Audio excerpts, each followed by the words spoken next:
Thank you very much, Chief Femi Fani Kayode, for being a part of this program. We always enjoy you being on the program. Now, let's start from the President's broadcast. What do you think about the President's broadcast? Well, I enunciated my views about the broadcast in an essay that I wrote titled The Morning Broadcast, the President's Morning Broadcast, or something like that. So if your viewers would take the time to just Google it, it's all over the place.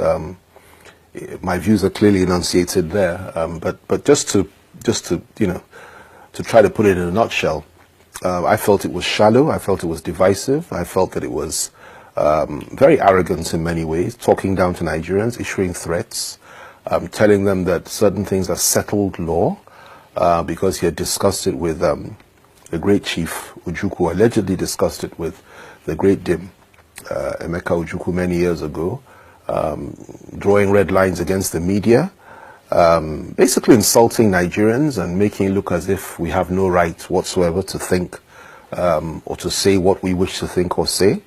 At a time when the first thing he ought to have done was to apologize for the fact that for almost 350 days out of the 700 days he's been in power, he's been away for medical reasons, undisclosed strange ailments that we apparently have no right to know the nature of whatever it is that's worrying him or that's ailing him. He's been away for almost 350 days, and the last one, as everybody knows, was 105 days in a stretch. So I would have thought the first thing he would do would be to apologize for the fact that he has been away and that we have become the butt of jokes in the international community. And then secondly, to try to build bridges between the various people in this country, divisions which he caused by his policies and his attitude and the attitude of members of his government over the last 2.5 years. We didn't see that. There was no attempt to heal the wounds. There was no attempt to make Nigerians feel loved. There was no attempt to behave like a servant leader. What I saw was an attempt to behave like a conquering emperor, a military dictator, a caliph, a king, with divine rights, talking down to our people. And I thought it was unhelpful, to say the least, and I feel he could have done a lot better than he did. Now, do you think those words were the President's words? Because a lot of persons have been asking questions, how come the President is talking like this? Well, whether he wrote it or not, he has to be accountable for the words that are there. But I have no doubt in my mind that the President is not the Buhari that left our country or that came to power 2.5 years ago. This is not the same man. This is another Buhari, which is what informed my position earlier when I said that the President would never come back. The President that I know, that you know, is not back. What we have is a shell of a President who is evidently too weak to do anything. And like I said earlier, he came back to the country as a consequence of a one-night protest in London because he was so embarrassed by what the international community would say, and he was shocked at the fact that the London police, Metropolitan Police, gave permission for protests to take place outside Abuja House in London. He was embarrassed by that. They hurled all manner of insults at him because... Is this true, or you're just assuming? I saw it. I saw the video, and there's a gentleman by the name of Enahuru and a group of other Resign or Resume Our Mumu Don't Do group who staged this protest. And I mean, it was a very vigorous protest in the tradition of every democracy in the world, apart from the Nigerian democracy, where they would probably have been tear gassed or shot or sprayed with water cannons. But of course, you're in a civilized country. They allowed them to voice their views. They had police permission, and they were hurling all kinds of counsel to him through the middle of the night, and it troubled the President to the extent that he sent people outside to say, look, the President is trying to sleep, and let him sleep. And of course they said, no, we will not let him sleep. He will be tormented by our words until he sees fit to resign or to go home. The following morning, President Buhari packed his bags and came running home. That's not the President we knew before. This is the new Buhari who lacks courage and who simply can be easily shaken by those that are opposed to him. He got back here. He got to the airport. The first thing he did, if you look at the footage, he got out of the plane. He went to the left side of the plane, raised his fist, clenched fist salute, to a crowd of people that were not there. They were right on the other side. You could hardly see them in the picture. And he was with the Vice President. If you look at it, I challenge you to go and study it. Something very wrong with that. And even the security details looked rather surprised that he would do that. After that, it didn't stop there. He got on the podium. They played the national anthem. They had pushed out and put together the a military parade for him, which he was supposed to inspect the guard of honor to honor him. The Buhari that came back was too weak to do that. He couldn't even inspect his own guard of honor. He immediately left them, and they went back to the police. So what I'm saying is that it's not the same man. And what I'm saying is that Buhari is weak. Buhari is unfit to lead. Buhari is a very sick man. Buhari shouldn't be leading our country. He went, the next thing that he did, he promised to do a broadcast to Nigerian people. He was too weak to do a live broadcast because anything could have happened. He could have had a heart attack, he could have coughed, anything could have happened during that live broadcast because he's so ill. So what did they do? He did a recorded broadcast, which is what we discussed earlier. A very shallow, empty, nonsensical broadcast, insulting the intelligence of the Nigerian people and talking down to us and threatening us. Now, it didn't stop there. He couldn't go to the office the following day because he was too ill. And what did they tell Nigerians? That rats and rodents had taken over his office and that he couldn't go to the office as a consequence of that. The last time I heard about such things was when, Balaam, the biblical Balaam, was spoken to by a donkey. God used a donkey to talk to Balaam in the Bible. God clearly used the rats to talk to Buhari and drove him from his office. And like I said earlier, if I may, the last time Buhari was driven out of his office was in 1985 by military officers. Now in 2017, he's being driven out of his office by rats, and that tells you something. It didn't stop there. The day after that, he was meant to chair a Federal Executive Council meeting, and we were told that the meeting was cancelled because he had to receive a report on the investigative committee, on the secretaries of federal government and the former DG of NIA. I don't see why he couldn't receive the report and do the meeting, but it's very clear he wasn't well enough to handle the meeting. See, I am surprised you're saying this because a lot of his media team, his handlers were in UK. They went to see him when he was in the hospital. And they came back to Nigeria to tell Nigerians that the president is fit and is ready to resume. And now you're telling us that the president is feeble, is weak.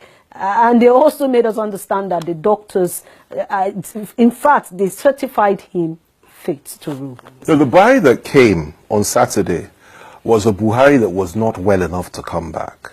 It was a Buhari that... But the doctors certified him fit. That's what they told you. Have you spoken to the doctor? Have you seen the reports? I don't believe anything this government tells me. If Lai Mohammed told me that it was day outside, I'd have to assume that it was night. Do you really believe that? You saw the man. You're not a doctor, neither am I. But you saw the man.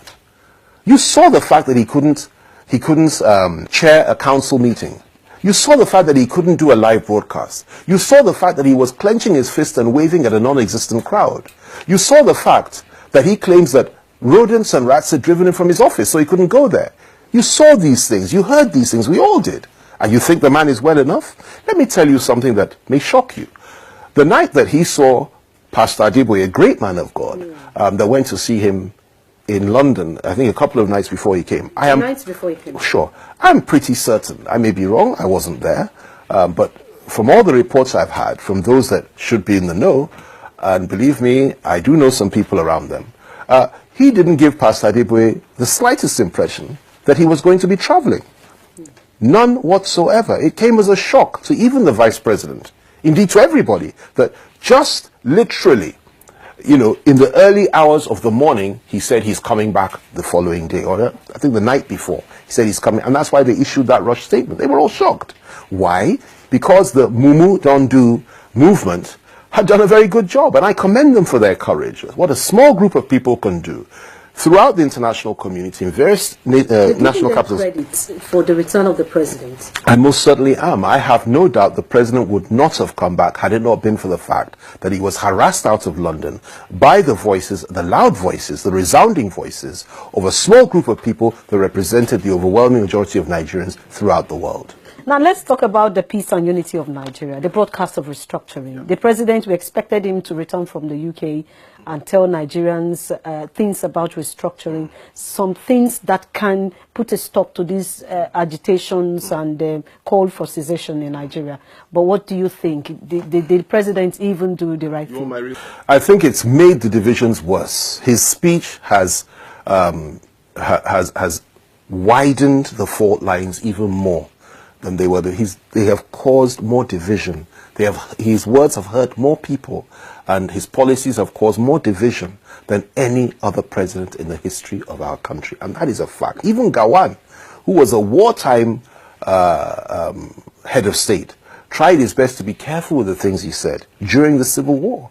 But this man has come back. He has insulted the Nigerian people. He has threatened us. He spoke for less than 5 minutes. Yes, indeed. Less than 5 minutes. And he told us that we had no right whatsoever to discuss certain issues. He rejected the concept of restructuring. He rejected the concept of self-determination. Now, Chief, what were you expecting the president to say in his broadcast? You are not happy about all that he has said. No. I expected the president to be a statesman, to first apologize and emphasize the fact that as a democratically elected leader, he should be a servant leader that is accountable to the people. And I expect him to account for what happened to him over the last 105 days. I also expect him to account for the fact that under his watch, the Nigerian people are badly divided. We didn't have this kind of agitation for Biafra before he came on board. It was never as pronounced as it is today. He has lost control. We never had a situation where the Arewa youths will get up and threaten Igbo people and tell them to leave and threaten them with genocide if they don't leave by October the 1st. It's never happened, and nothing happened to them. We've never had a situation where Fulani herdsmen will go all over the country, Middle Belt in the south and the north, slaughtering people as if it was the normal thing for people to do. These people are barbarians, and they were killing Nigerian people. Not one of them has been arrested, not one of them has been convicted. We've never had a situation where Ududua Republic, where young men, sensible young men, who have just had enough, will get up. Yoruba boys will get up and say, we must break off from Nigeria, and we must now, if we are attacked by the North, we should exterminate the Northerners with chemical weapons. A young man by the name of Adeyinka Grandson said that.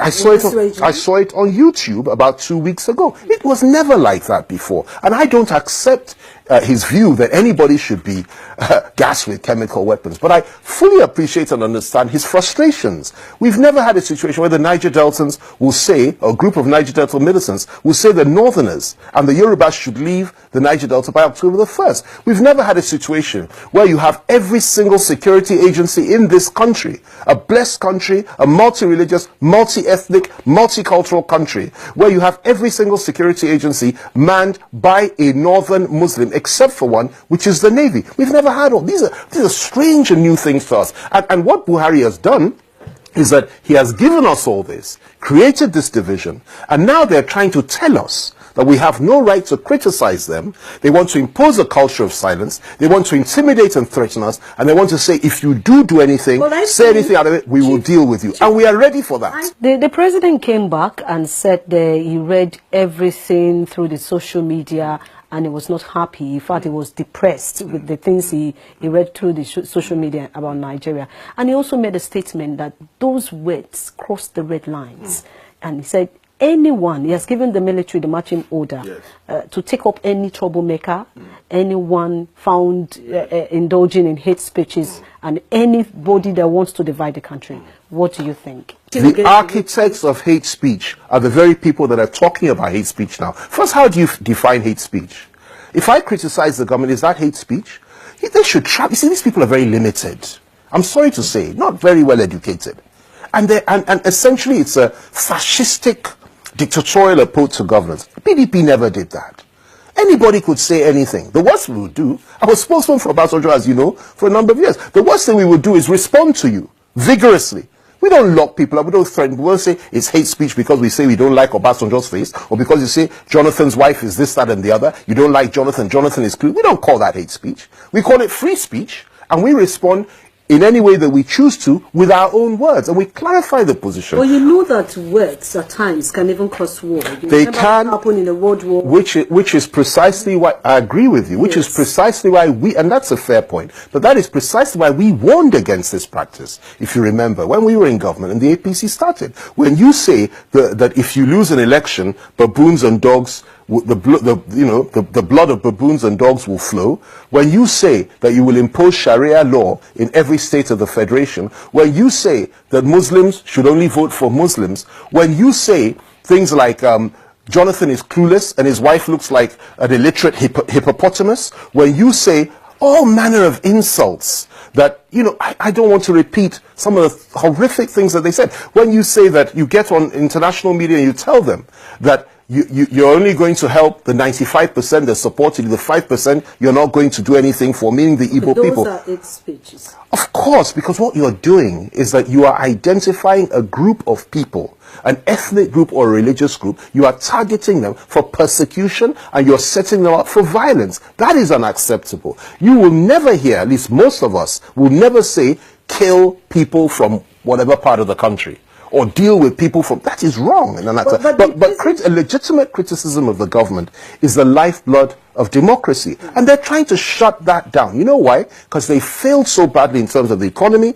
in terms of national cohesion, in terms of decency, in terms of honesty, in every way. And now they don't want people to talk about it, and they want to come up with this label of hate speech. When Oshibajo gets up, as he regularly does, a lawyer, a professor of law, a man that I've always had so much respect for, and a pastor of the Redeemed Church of God, a great church, a great member of the body of Christ, will get up and call everybody that's accused of anything looters. Over and over again. You call people looters, and you don't call that hate speech? NLC held an event in Abuja, and people like the Sahad Abubakar, the Sultan of Sokoto, former governor of Edo State, Oshomole, they were all there. Oshomole pointed out that this cry and talk about restructuring began after 2015 election, and those who lost out of the election are the ones that are propagating this restructuring thing. Yeah. First of all, let me just say that Governor Adams Oshimole is a personal friend of mine. I've always liked him. I always had respect for him, and he's somebody I have a soft spot for. I'm very reluctant to respond in the way that I ought to respond to that, because I happen to like him. We don't agree politically at all, but I have some respect for him based on his record in the past. Now, but I must tell you that what he has said is, disingenuous and absurd. First of all, the agitation of restructuring started in the 40s in this country, and became more pronounced as each decade passed. Became exceptionally strong after the June 12, 1993 election was nullified, and it became stronger under Abacha. Ever since that time, each government that has come into power has had to, address this question in varying degrees. But we didn't hear Jonathan's, during the Jonathan. I assure you, I was in Obasanjo's government. If you remember, Obasanjo set up a national conference. Unfortunately, it was tied to third term. But if you look at all the agitation, you see that a lot of these things were argued and agreed on in terms of devolution and so on and so on. Even though Obasanjo was a bastion against restructuring, and he probably still is, because he's a conservative man who sees things in a very different way and a different light to you and I do. And I can appreciate and understand his views. He's entitled to them. That was a step in the right direction that he took. To even talk about national conference, he did that. Unfortunately, he went out of the window because it was all tied to third term. Jonathan came into power, and if you remember, he set up a constitutional conference which came up with clear recommendations, which essentially spoke about devolution, spoke to those issues. Everybody was happy, everybody agreed on it, and part of his campaign promises was that if he were elected back into office, he would implement that fully. And of course, he never came back to office. The first thing the APC government did when they came in was say, Buhari said he doesn't understand the meaning of the word restructuring, and he essentially threw the whole report in the dustbin, and we're now back to square one. And now they are trying to label everybody that believes in restructuring and says restructuring is the only way forward to preserve the unity of our country as criminals, as illiterates, and as political opportunists. And I reject that categorization. And I say that instead of doing things like this, they should sit up, smell the coffee, and understand the Nigeria of today is different to the Nigeria of yesterday. We need good leadership, strong leadership, credible leadership that will devolve power from the center, restructure the country, move our nation forward as well. And if we refuse to do that, I have no doubt whatsoever that it's just a question of time before this country disintegrates. And that would be a tragedy. Let me just add this.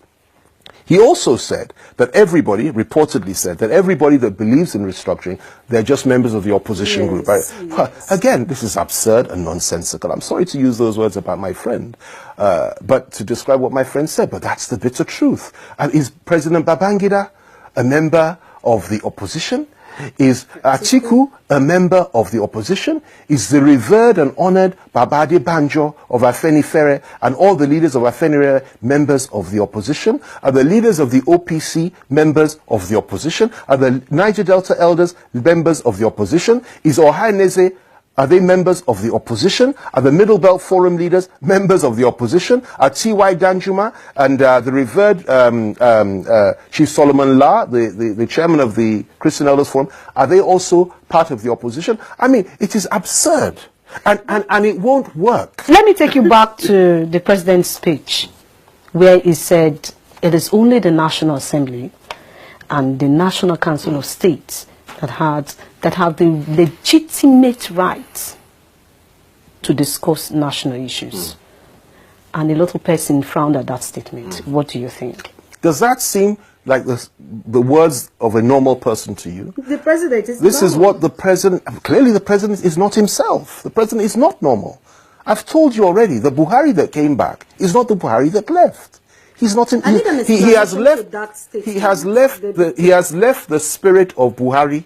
That is the warrior, the Buhari that was a worthy adversary, a man that we disagreed with but that we revered, the great hero of Chad that pushed the Libyan supported Chadians back and almost took the capital of Chad. But don't you think age is responsible? No, because Obasanjo is older and others are older than him.